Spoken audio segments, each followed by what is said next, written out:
line mentioned in the objections के kindly provide the reason on DGIT investigation, whether that holds good in higher authorities, even assuming our case would be weak, whether reason to believe can be an argument in higher authorities. Of course, yes.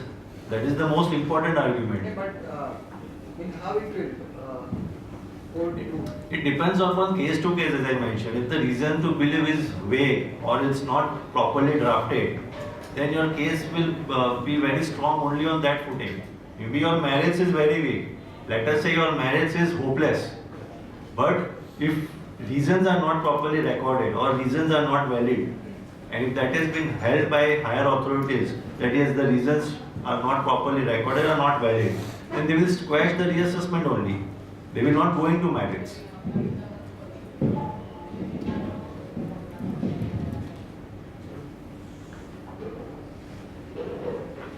I also have given many decisions on these reassessments, affidavits and all those things. I will not go into all that because I think that must be dealt by Gopal. But that is I have already given in my paper also. So once again not to repeat. Now only one or two important points I will make before going to the decisions. That in assessment or in reassessment proceedings, the provisions of 143(2) is very important. Because that is the start of scrutiny proceedings, and 143(2) very clearly says that if the AO is relying upon any third party evidences, then he has to give copies etc. of that to the assessee, and then also grant cross examination to the assessee. And therefore the Supreme Court decisions of Kishanchand Chelaram and all others, they have actually interpreted the law only. This is already there in the provision, that if you want to rely upon anything, then you give those things to the assessee also for his rebuttal. So it's nothing new. Now coming to the relevant decisions. First part, no sales without purchases. It's a very well settled principle of law. So if your AO is accepting your sales and is not accepting purchases where quantitative details are available, then he cannot make disallowance of your entire purchases. And to that effect, I have already given some case laws. Then Bombay High Court decisions.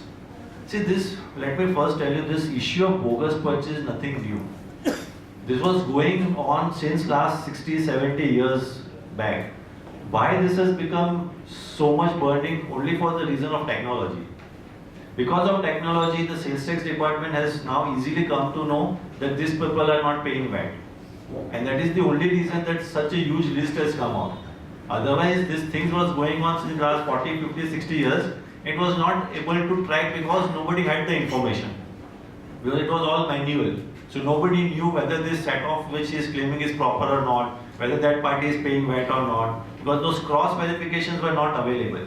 Because of technology that is available, and that is why so many things have cracked up immediately. So coming back to those decisions, old time decisions, Bombay High Court decision in Babulal Borana's case. Again, same type of case. Because in that case also, the parties were not available.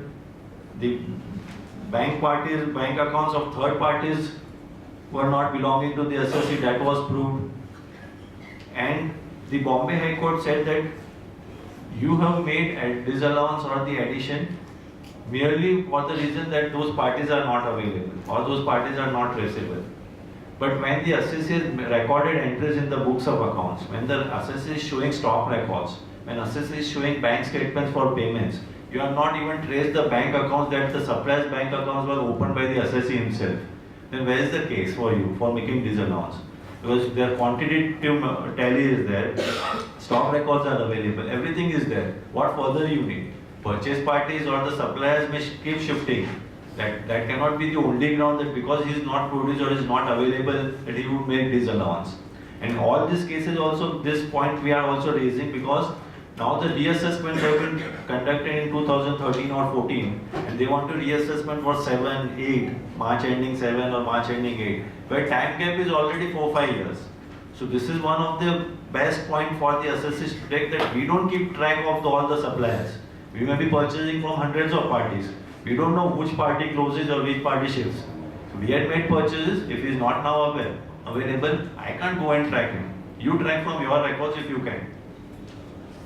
So Bombay High Court already dealt with all these issues, and they say that just because the suppliers are not available, you cannot make a disallowance. Sir, in the case of if I have requested that I want to cross-examine the third party, and suppose third party appears, and it is confirmed that I have not made the sales, then whether my Then what remains in your case?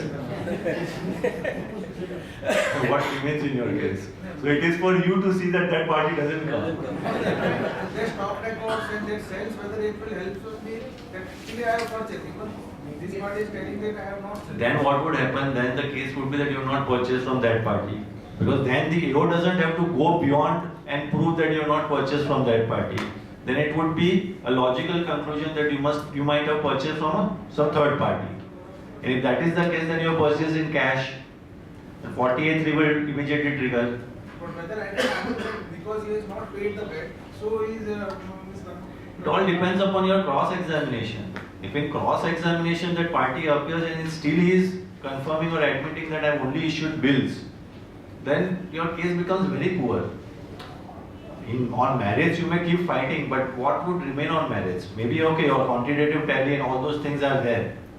So maybe it may come down to that, okay, you might have purchased from somewhere else, because that is the only conclusion left. Because if that your purchase party itself says that he has not sold goods to you, then you purchase from some third party. And if AO applies 48(3), then 100% disallowance is there. So you may not even get the benefit of any other thing, because otherwise then from where you purchase? The point would be then your purchase party is not proving, then it is again the owner shift back to the assessee. Nothing remains for the assessee to prove further. If we ask for cross-examination of statement or affidavit of that party, AO says that you bring the party from your purchasing. That's why I said that initial onus is obviously on the assessee. Assessee has to first prove its purchases, and that is why I mentioned that you file all your documentary evidences. Then you can always say either is not available or is not traceable, I don't have all the powers, you issue summons and you produce the party. And you can also add the point that you are now relying upon his statement or his affidavit. So if you are relying on that, then you produce him from where you got the statement. And actually what has happened is that sales tax authorities have done their work, they have collected whatever taxes they want to do, and they have already told all these parties, now you go away, we don't want you now. So they have already exporting. So even sales tax authorities today will not be able to produce any of those parties. So if they are relying upon something, then they will have to give us cross-examination, otherwise that part will be out. So statement affidavit will be out, but then what remains is your evidences. If there is no evidence also from your side, then your case becomes weak. So in that case, it could be argued whether कि ये लोगों ने sales tax वालों ने क्या किया कि इन लोगों के 1, 4, 6 से नंबर कैंसिल किए, जबकि when we made the transaction, the party was alive at sales tax office. Then in our case, can we take as a sales tax department as a party to it? These points also we are arguing that at the time of purchase made by the assessee, it was a valid VAT number and all those things. But in many cases, what we also see is that VAT license was already cancelled and even thereafter purchases are made. So you just can't take this argument without checking your facts. You will have to first verify your facts, that whether that party was having a valid license or not. Because if it was cancelled and thereafter also you made purchases, then you should not take such type of grounds. No, but the cancellation is effective retrospectively by the department on the basis of the statement made before the officer that I have not done business. No, that you can then challenge obviously, that at the time of purchase made, this was valid. And in fact in sales tax also, what I have understood from the sales tax law, though I am not in sales tax practice, that before giving this registration, the sales tax have to send their personnel to that particular address, verify whether it is doing a genuine business or not, and this has to be done either for 6 months time limit or something like that. And after all those verification only, they issue the registration certificate. No. many cases prior is No, issue is quite different, sir. Issue is quite different. Now, after the regime of VAT, on the basis of the PAN number, bank statement, voluntary deposit of 25,000 and 5,000 registration charges, each number is issued. Number may be issued, but Now after he starts business, he does the business very well. But after 1 month, 3 months, 1 year, 2 years, the advisory visit goes, and at that time, that party is also there. They give that return file position, and he is also holding the proper records, everything. But after that, he start issuing the bill. so in such type of cases, go for RTI, dug out all these records, because I tell you, in 99% of the cases they have not visited only. Yes. They have not done this procedural part. And therefore in RTI records you don't get anything. And therefore it was their duty to first check whether they are doing genuine business or not. Now just putting blame on assessors that you have not purchased from genuine parties doesn't hold good, because many people have just made purchases through brokers. Now brokers give all these bills. They don't go after all each and every purchase party and see whether he is doing business or not. And that is the reason all these cases are now started diluting. In the sense the additions or disallowances are restricted to certain percentage of purchases or on certain estimation basis. Okay, for transport, in many cases delivery is given by the seller to the buyer. No evidence is there of transport or anything. But some challan you sign, What? some copy of challan you need to keep. If it is a genuine case, then definitely assessor will keep some challan or something with him. But yes, practically, if I would rather say that yes, like take a case of a builder only. At a construction site, every day so many trucks comes of cement, sands, and so many things. The site people, they may take challan, they may not take challan, they just sign and give it away. Now in those cases, obviously, if the assessing office is asking you to prove transport, you can always say the transport is made by the supplier. It is a practical thing. Even today, if I want to do something at my residence, some civil work, so the transport, they will send all the material and everything is bought by the contractor and all the supplier. Who is keeping all the records? At site So these are all practicality things. But they want on record some documentary evidences. Now coming to the recent trend only, without going into all those earlier judgments. I mean, recent trends, we have Gujarat High Court decisions wherein they have taken estimations of purchases at 12.5%. There are 3 such judgments. Now 12.5% also, why they have taken is because they said that this is the maximum rate of VAT. Because this is the maximum amount that one could have saved. Saved in the sense that what the benefit, yes, but why this is disallowed is for the reason that in your books of accounts, you have debited VAT also, including purchases.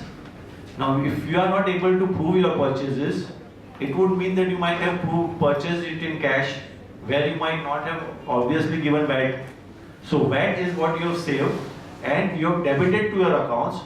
Therefore, you are claiming this as your expense, which you have not incurred. Therefore, they are disallowing 12.5%.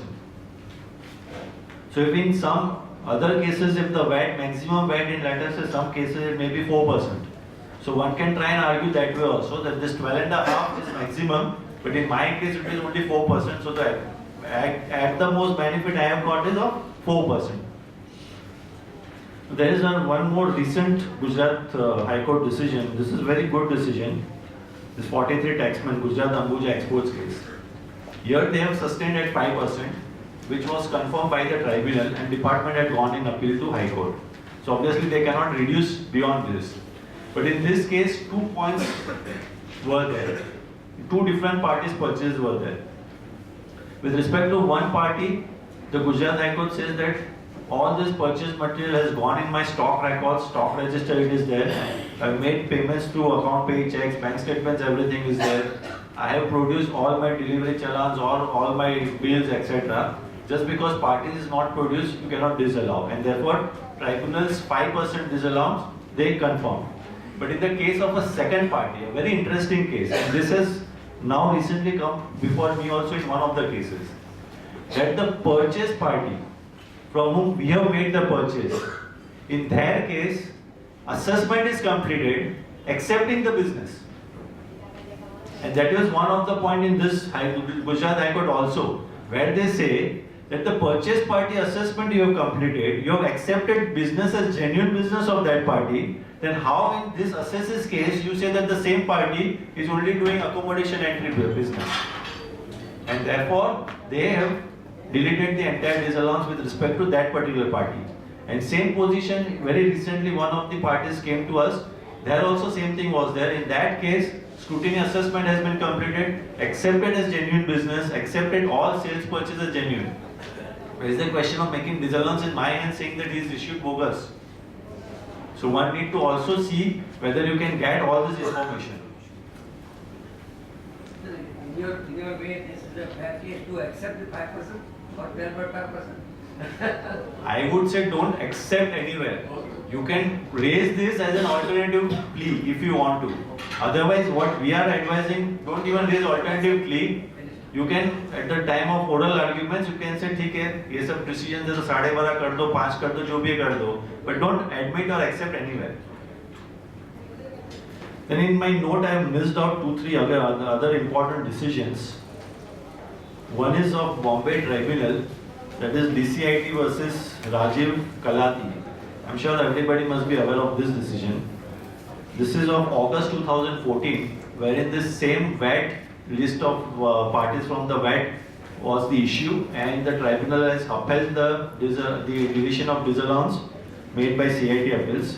Because in that case, the tribunal has observed that their stock records were maintained. In that case, delivery was also proved by the assessee before CIT appeals. So that was one strong point. And what tribunal has observed is that this list of suspicious dealers was a starting point for the AO. But then we should have gone further, made further investigations, gone to the supplier's bank accounts, could have traced the amounts, whether there is a immediate cash withdrawal or not, and all those was absent in this case. So the tribunal said that when the party is only not traceable, you just cannot make this disallowance. They have deleted the entire disallowance of these purchases. Then another good case as far as consumption industry is concerned, because that many cases are not available as of now. There is one Ahmedabad tribunal decision in the case of General Mechanical Works versus ACIT. The ITA number is 2032/Ahmedabad/2010. This is also a recent decision of March 2014. The name is General Mechanical Works versus ACIT. ITA number 2032/Ahmedabad/2010. Order dated 14th March 2014. All this I missed out in my papers somehow because I didn't have that much time to prepare for the paper. So in this case, the assessee was in fabrication industry. Obviously fabrication meaning consumption industry, because all this raw material was purchased and it went into fabrication. Thermal power projects and so many things were there. Two parties' purchases were treated as bogus purchase because it was from the VAT department, etc. Assessee could not produce anything. Neither the parties nor delivery challans. He just had entry in his books of accounts and payments made by account paying check. The tribunal has confirmed 30% of such purchases as not genuine and made disallowance. So at least some respite for the consumption industry, that at least they are getting benefit of 70%. The entire part has not been disallowed. So 30% they have disallowed, even though in Vijay Proteins it was 25%, here they have made 30%.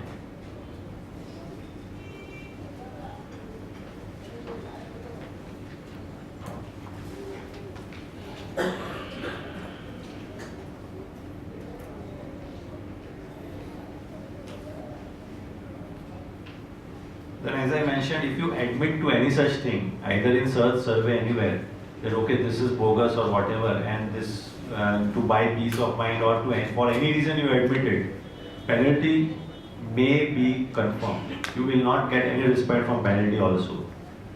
Because now MAC data Supreme Court has confirmed there is nothing like reason given for avoidance of litigation or to buy peace and all those things. There is no such explanation. Then GP addition, suppose AO is making a GP addition. Let us say 5%, 10%, 15%, whatever. The point here is whether you should file an appeal or not. Because it may quite happen so that CIT appeal may enhance your case. So depending upon the quantum, I would advise don't file appeal towards the quantum, fight penalty. Because it's an estimation. Because there are so many now decisions on quantum also. So you are also just making an estimation only because I am not able to produce the purchase party. So you are making an estimation. So on such estimations there cannot be penalty. So better to avoid such type of cases. And once you admit, case of prosecution is also there. And nowadays, because there is a change in law, prosecution once done by the AO, same AO need not be present for the entire court proceedings. So now they are issuing prosecution notice time and again in all the cases. And once prosecution notice is there, then if you go for compounding, they will say 5 times they do, but compounding they did, which is a huge amount. So, with regards to MAC data, on a little different reason, one of the paragraphs of the order stated that the AO is satisfied but is not required to record his reasons for initiating penalty in the order. So, is it true? I mean, generally AO has to state in the order why he is initiating the penalty. He doesn't need to give a satisfactory reasons, a detailed reason in the assessment order as to why he wants to levy penalty. The disallowance which he is making, that itself is a satisfaction for initiation of penalty. If he is making a disallowance, he will write at least 4 lines for making disallowance, why he is making disallowance, either the records are not there or whatever is maybe the reason. That itself is the satisfaction for either concealment or inaccurate particulars. So you need not separately record any such reasons or satisfaction. That earlier law was also there, that has also been now amended. Satisfaction is no more requirement, only initiation of penalty proceedings, assessment order, that is more than enough.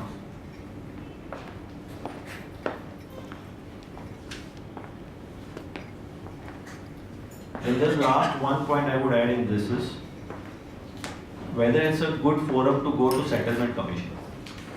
Because now even reassessments have been included for settlement commission. It would be a good case, but if your entire 2 years, 3 years period where this purchase have been made, you can take all those in settlement commission. Because if for 1 year you are able to go to settlement commission, but for other 2 years where such type of purchases are made and you are not able to go, then you will not be able to fight for those 2 years. And then for those 2 years you will not get any immunity from penalty and prosecution. So see to the facts of the case. If you feel that all the purchases in whatever years you had made we can go for settlement for all those years, then try for it because it's a good forum. You get immunity from penalty prosecution. And there also recent times what I have come across is that they accept 25% as a base mark unless that peak or something comes served at a different amount.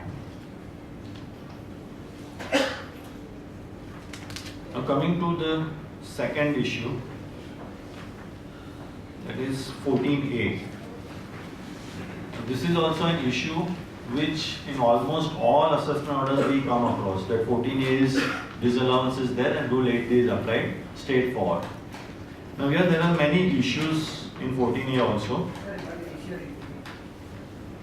is a tax payment made by the purchasing party for disallowance of the set-off. You have mentioned already, but That would not make your case worse or any such thing, because that is as per the provisions of VAT. Same way like TDS, somebody has deducted your TDS is not paid, demand is raised on you, and if you make the payment, doesn't make that that party was bogus. Coming to 14A, first the provisions. The provision says that if you have incurred any expenditure vis-a-vis your exempt income, then that part of expenditure will not be allowed to you as a deduction. And rightly so. Because if you are not offering that as your income for tax purposes, then obviously expenditure to that extent should not be claimed by you, which was been done earlier in earlier when this provisions was not introduced or when the decisions of Supreme Court was not there. So the provision says is that expenditure incurred for earning exempt income. And subsection 2 says that if the assessee has made a claim before the AO or in the computation, then the AO has to first satisfy himself whether the claim of the assessee is proper or not as to disallowance of expenses vis-a-vis the exempt income, and then only he should jump to Rule 8D. But what is happening is the AOs straight away go to Rule 8D, make disallowance as per formula without themselves satisfying whether the assessor's case is correct or not, whether the assessor's disallowance is proper or not. So without going into that, if the assessing officer straight away disallows under 8D, then there are a series of judgments which says that such type of disallowance cannot be confirmed. Because AO, there is no satisfaction of the AO that what disallowance the assessee has made in his computation is correct or not, and why it is not correct. Let us say the assessee has taken some expenses on drawing nexus with the exempt income. So these are the only expenses which according to me should not be allowed, and I am disallowing myself. Now if the AO is not saying why over and above those expenses, some other expenses are also there having access to my exempt income and simply goes under 8D, then those type of additions are not sustained by higher authorities. The second is there has to be an expenditure incurred. We have seen this in recent past without any application of mind. There is an exempt income, 8D is applied, disallowance is made. But first check whether any expenditure is there or not. And this is happening in so many individual cases or the salaried type of cases where the expenditures are not there or neither claimed in the return, and still 14A is applied, saying you have earned exempt income, so I am disallowing as per 80. But what you are disallowing? So there also we have a decision where say that without any expenditure there cannot be any disallowance. Then recent past we have got this interesting decisions of high courts, including our Bombay High Court, because earlier there was a Chennai special bench against us saying that even though you don't have earned any exempt income, but still we will make disallowance of expenditure. Now the high courts have said that if there is no exempt income earned, then there is no expenditure incurred for earning that exempt income. But here only one thing which is not able, I am not able to convince is that suppose you have made an investment and you have not earned any dividend out of that investment for that year. But that investment was made from your borrowed funds and there is a direct nexus to that effect which even AO proves. Then how you get a deduction for interest expenditure to that extent? Because even though you might not have earned any exempt income for that year, but expenditure is incurred only for that purposes. And therefore disallowance should be justified. However, as of now we have got around 4 or 5 high court, different high courts, which they said that if no exempt income is there, then no expenditure can be disallowed, and they only interpreted the provision. Because provision says expenditure incurred for earning exempt income. They say there is no exempt income earned, so there is no expenditure that can be disallowed. That is how they have interpreted.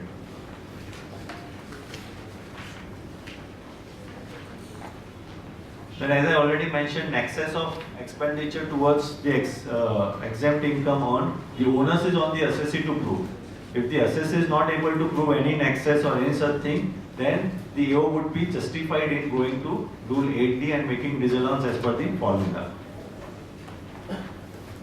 Then cases of investments versus stocking trade. These cases we usually get where there is a dealer in shares or a broker's case where he is a dealer in shares as well as an investor. Now in such type of cases what happens is that he is not showing any investment in the balance sheet. In the balance sheet the entire stock of shares remain as his closing stock. So he says that I am doing a business. My intention is not to earn dividend income. My intention is to only earn trading income by doing trading or dealing in shares and securities. Now it is only because of those trading in shares and all those things which remain with me for a day, 2 days, 5 days, 10 days that I earn a dividend. So therefore no expenditure should be disallowed because all my expenses are for taxable income and not for non-taxable income. Now these arguments were not taken through or not accepted by the